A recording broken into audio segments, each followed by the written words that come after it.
All right, well, I'm excited to introduce to you the pipe cleaner activity where you're going to get a chance, as it says here, to work with the transformations of our trig functions that we've been studying. Now, there just one caveat, we're actually not going to use pipe cleaners. I used to hand them out hoping that kids would bend them to look like a sine wave, but instead we got all kinds of funny shapes.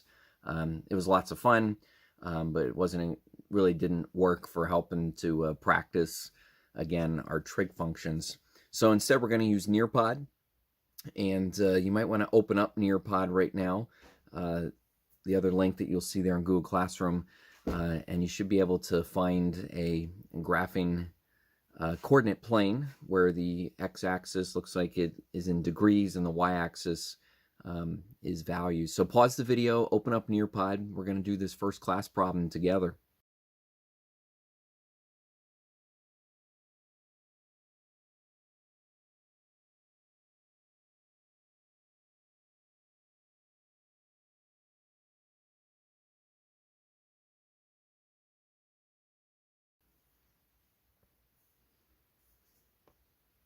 All right, so if you were doing this on your own here, it says for question A1, create the sine wave.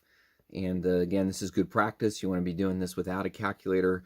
Remember what you know about the sine wave. You should know its starting point. You should know an ending point, and you'll see that I'm marking those first.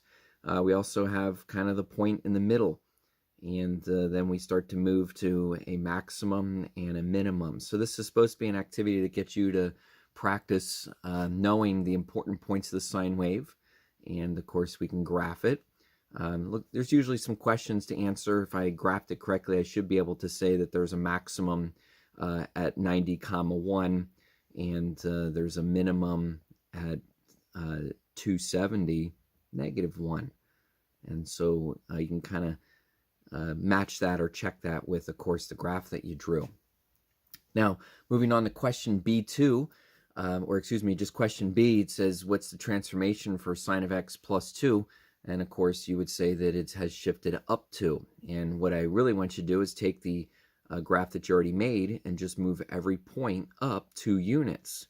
And when you move every point up 2 units, you're going to be, by default, getting a sine wave that has shifted up 2.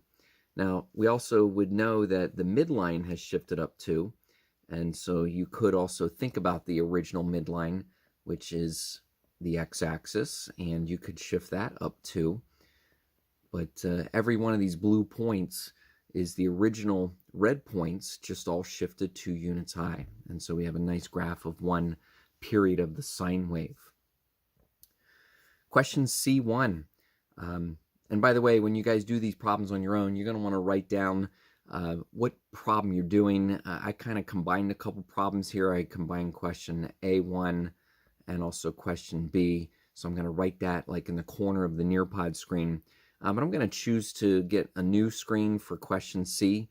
And, you know, you could do the same thing on your Nearpod because I think you have 10 spots, 10 graphing spots to be able to work through the pipe cleaner activity. So it looks like question C1, what's the transformation for sine of x plus 90? And now we're looking at a horizontal shift, right? So you're thinking about all those original red points, but now they're shifting 90 units to the left. And so my starting value shifts to the left. My first maximum shifts to the left. And really every point from that previous graph has shifted 90 units to the left. And so now I'm drawing that transformed sine wave.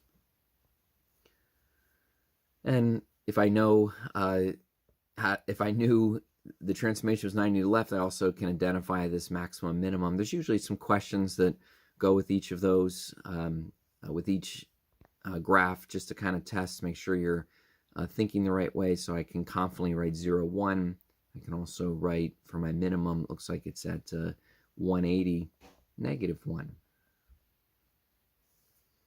Now, you ready for the big sort of final question here? Question D1, question D2. How can we use the sine wave to create the cosine wave? How can we use the sine wave to create the cosine wave?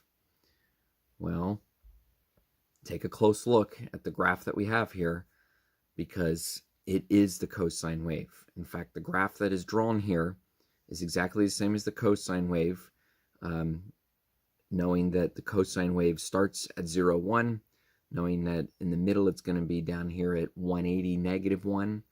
And so this blue graph is the cosine graph, but this red graph was also the cosine graph.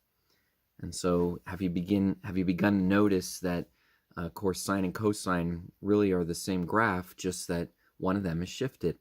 In fact, basically, a cosine graph, I think I used blue when I wrote that the first time, so the cosine graph is equal to the sine graph shifted 90 degrees to the left.